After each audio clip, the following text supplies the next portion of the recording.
Good evening, and thank you for joining us as we continue our journey through the story of the Bible. We've been doing this by looking at the 17 time periods that has kind of become a little bit of a popular way to break up the biblical story. And so we're just going through these one at a time, one per Monday, one per lesson. And to help us do that, we have Ken Chapman joining us. Ken, how are you doing this evening? I'm doing good, Jonathan. I've enjoyed these studies. I realize they're kind of somewhat basic and fundamental, but so important to us understanding the overarching theme of the Bible and seeing it, as we've said over and over again, as one continuous story. So I'm looking forward to what you have for us tonight. Well, we're just going to continue. You can see where we've been and where we're going. We've covered the first six. Last week, we looked at wandering in the wilderness. Ken led us through that. And today, we want to look at period number 7, the invasion and the conquest of Canaan, as the people go into their promised land, the land flowing with milk and honey. You'll remember going all the way back to the patriarchs. This is the land that God took Abraham around and showed him the land and said, this land will be yours. It will be your descendants. And so we begin to see the fulfillment of these promises. And so we want to think about the conquest of Canaan today. And really where we see most of this is in the book of Joshua. And Joshua has some exciting stuff in it. Joshua has a little bit of some boring stuff in it, if we're going to be honest. But before we dig in, Ken, by way of kind of review, you said some things about the people of Israel as a nation last week when they were at Mount Sinai. Can you remind us of that by way of review and lead into what we're going to talk about tonight? Well, if I can remember myself what I said, I'm sure it was brilliant, but I don't remember. No, just kidding. But no, we have, of course, all of this is connecting, and the rest of the Bible story will be connecting to the promise that was made to Abraham. Sometimes we say the promises, but it really was just one big promise, and that's an understatement. And it had many facets to it, but sometimes we boil it down to three components, don't we? Nation, land, and seed. That God would make of Abraham and his descendants a great nation, that he would give them a land that you've just talked about, that he was showing Abraham, and that through his seed, all nations of the earth would be blessed. Well, they'd been in that incubator in Egypt, just allowing them to grow. They needed time. They needed really kind of an isolation to be able to grow as God's people. And they did that in Egypt. But now that they've been freed from those shackles of slavery, they have acquired the number to really be as God had promised, of the sands of the seashore, and to the number to constitute a nation. They now had an identity, a separation from Egypt that allowed them to be a nation. And then they received the law at Mount Sinai. And so they have that codified system of law. And so you could argue that was the birthday. You know, we talk about July the 4th as being the birthday of our nation. You could make an argument that their birthday was at Mount Sinai when they received the law. Now, you could also argue you can't be a nation until you have a land, but I don't know that that's exactly true. They had nomadic nations or peoples back in that day. And so certainly I think you could say that you could tick mark that box that they had become a nation there at Mount Sinai, and now they are a nation in search of a land, and that really constitutes the failure of the people in the wandering in the wilderness. Right. And so when you said that last week, it immediately got me to thinking about the first part of the book of Joshua. So we fast forward 40 years or so, as you said in your little outline of the wandering, they're in nowhere for a little while as they just kind of wander in the wilderness. And then they come up to the edge of the promised land. And we see some things, maybe get a little bit of deja vu, actually, as they cross the Jordan River. God separates the river just as he had the Red Sea, and they cross over on dry ground. This should sound familiar, not just to us, but it would have sounded familiar to that new generation that sees this great miracle. There is the circumcision of the new generation. not the best military strategy, Ken, to enter into enemy territory and then circumcise all your fighting males. Not the best military strategy, but again, we're trusting in God with these things. Then they celebrate the Passover. This is all just in the first couple of chapters of Joshua here. And so the Passover is the birthday of Israel. That's when it all began, as they're released from Egypt, and then the manna ceases. This is all in this one little paragraph as they celebrate the Passover, and then they eat the produce of the land. And the text says that after they ate the produce of the land, the next day the manna stopped. And that is basically God saying, all right, I've delivered you to the land. He doesn't have to provide this miraculous food for them anymore, as now they can eat the fruit of the land that he's promised them. And so I just like that kind of as a bookend on that wilderness wandering thing. We see them become a people, yet because of sin, they're going to have to wander in the wilderness. And then they kind of have almost a rebirth as they come into the promised land here. Yeah, and that's a good point, Jonathan, because that rebirth is with really a new set of people. We've got a new leader in Joshua, a new generation that has really literally grown up in the wilderness. And so you do see the repetition, maybe intentionally on God's part, to say, what I did for Moses, I'm doing for Joshua. Right. What I did for the previous generation, I'm doing for you. Kind of just a stamp of God's approval of these people, and kind of a renewal of that covenant, so to speak. Right. And if we look way forward, which is kind of the point of this study, seeing all this as a interconnected story, Paul is going to use the phrase that they were baptized by Moses into the sea. And so speaking of rebirth, that's what Jesus says to Nicodemus. Paul uses that same language of being baptized in the sea, and we see them coming through the Jordan River this time. And where is John going to go to baptize people but the Jordan River? So we see some more connections there in this story. So I said that the majority of the conquest of Canaan is going to be discussed in the book of Joshua. And Joshua can be divided into two halves. And one is going to be a little bit more interesting than the other. The first half of the book is very interesting. There's lots of battles, lots of stories of fighting and that kind of a thing. There's some ups and downs. And this is where we read of the conquest, them going in and fighting these Canaanite nations, these Canaanite city-states here. And just in terms of thinking about that, this is not a really geared up, trained army. We're dealing with nomads.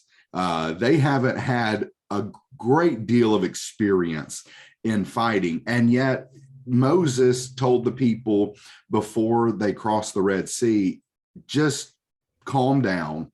The Lord will fight for you. And as they began fighting all these city-states and these Canaanite nations, we see God continuing to fight for them. Yes, they had to pick up sword and shield, but we see that God is going to fight for them, so much so that you'll remember Rahab, the harlot, as the spies come in, she tells them, when we heard about it, our hearts melted within us. And that's not because this is such a, fierce fighting group. It's because God fought for them. And the conversion of Rahab is just an interesting story. Regardless, we could spend time talking about that. We see at Jericho, Ken, I'm pretty sure, I wasn't in the military. You weren't in the military, but I'm pretty sure that marching around a city 13 total times is not a good military strategy for conquering that city. And yet we see God deliver them. Maybe that's the point. Such a, like you said, on its face, a ridiculous military strategy. If we're to take this by human might, and what better way to demonstrate to both the children of Israel as well as the occupants of Canaan that this isn't a normal army. This land isn't going to be taken through normal military means. God is the one doing the battle. Now, to sidetrack us a little bit, the story of the conquest of the city of Jericho is, I think, one of the perfect illustrations from the Old Testament about our salvation, where the text there says, God says, I've given you the city, now go and take it. Right. And those aren't contradictory terms. And you could make a correlation between baptism as being just as really, pardon the term, a ridiculous way to cure a spiritual problem. Yeah. Being immersed, the physical body immersed in water, how is that going to wash away my sins? Well, the same way marching around a city is going to cause the walls to fall. And so it shows us that we have a responsibility, something to do, but this is really of God. God is the one fighting this battle. And so to me, it's a perfect correlation between grace and obedience, both in the Old Testament story as well as in our personal story of sin. Right. That's a wonderful point. And just maybe to put it in a way we can understand it, you were talking about the Lord fighting. God doesn't fight fair either. He says at one point, a couple of points in Deuteronomy, that I will send hornets before you to drive out the people of the land. Man, there's nothing that makes my wife more squeamish, and I mean, she will run. Nothing makes her run more than, a wasp or a bee or a yellow jacket or something along these lines. We often, in these stories of battles between the Israelites and these Canaanite nations, read that God threw them into a panic or sent confusion among them so that they actually turn on each other. At one point in time, God starts throwing hailstones out of heaven. And the text even says that more people died from the hailstones than they did from the sword.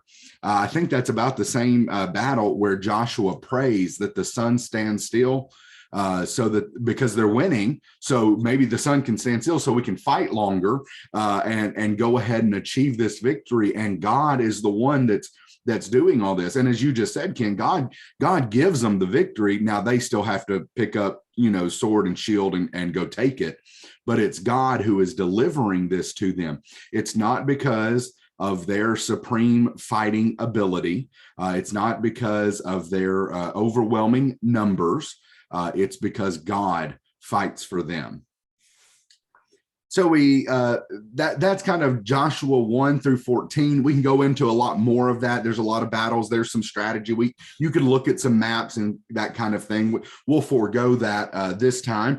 But we now want to think about the second half of the book of Joshua. They've conquered the land. They've done this, a little bit at a time here. They've conquered the land, and now it's time to divide the land. And in Joshua 15 through 24, Ken, I'm just going to be blunt. It is some of the most boring reading in all the Bible. All right, let's get your tribe. And now y'all are going to go from the oak of Morah down to the creek of such and such, over to the rock of, Judah, down to the fence of this. And now that's your land. And the cities within your land are blah, blah, blah, blah, blah. And it's like, you think genealogies are bad. What about these cities that we know nothing of, these places that we know nothing of?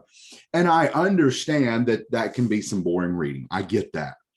But it's extremely important spiritually, because God had made a promise to Abraham about this land. He had taken Abraham, kind of given Abraham a tour about this land. And so it wasn't just about conquering the land. It was about the people dividing up the land and dwelling within the land. And so these chapters seem a little bit boring to us, these 10 chapters of settlement, but how amazing would this have been to these people as they are receiving the fulfillment of God's promise? Maybe sorry, John, I meant to step over you there. But just as God had profoundly made it clear that I'm the one fighting the battle for you, I'm the one defeating these people. Now he goes seemingly out of his way, and you're right, in these minute details to emphatically say, I have fulfilled this promise. Right. The land is yours. All of the land that I promised to Abraham is now yours. And so the way the battles were won proves that God did it. And now the way the land is meticulously lined out proves that God has done what he said he was going to do. Absolutely. So I was trying to think of an analogy to this, and maybe this will work. It's probably a poor analogy, but I'll give it a shot anyway. As the children of Israel would have read this section, maybe even centuries later, but think about the pride that they took in their land because it was given to them by God, this land flowing with milk and honey, the promised land. I don't know if your computer does this. When I type in promised land in my computer in Microsoft Word, Ken, it automatically capitalizes it. The P and the L are automatically capitalized. I didn't set it up to do that. And so that's how much that phrase has just come to mean. And so I think about an Israelite maybe going back and reading these chapters. It would almost be like us Americans, us United States citizens, thinking about the Constitution and the Declaration of Independence. There's some stuff in there. It's a little tedious, right? We read through some of that stuff and we're like, oh boy, come on, let's wrap it up here. But how much does the Declaration of Independence and the Constitution mean to us? How important is that for us as a nation? Yes, it might be a little bit boring, but it's extremely important. And so it would have been for the Israelites. I think that analogy worked out okay. What do you score that out of 10? You give that a 9.5? I give you a good solid B. Okay, all right. No, it was good. I like that. No, and again, I know it's kind of a silly analogy, but that's kind of the point. And to be honest, you can read that into some of the genealogies as well. And so the people go into the land, they fight the battles, or they pick up sword and shield. God fights the battles. God gives them the victory, and then God gives them the land.